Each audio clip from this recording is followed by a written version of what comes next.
I got the idea to use Cervena in sushi the first time I had it.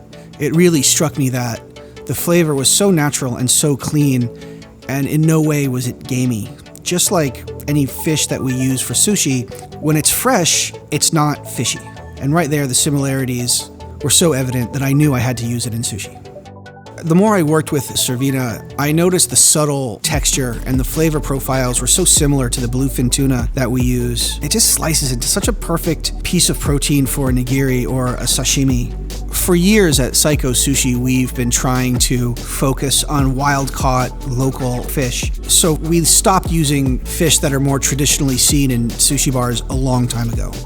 So when it came to using Cervena on the sushi bar, it really wasn't a far stretch for us.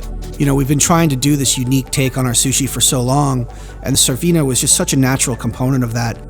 I was lucky enough to meet some of the Cervena crew, and I got to go with them to New Zealand and see the local terroir of where the animals are being raised.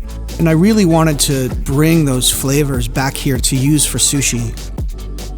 When we slice Cervena thin, the flavor profile is so subtle that I could pair it with so much of the local produce, and the flavors will all meld together and complement each other. It's such a versatile protein.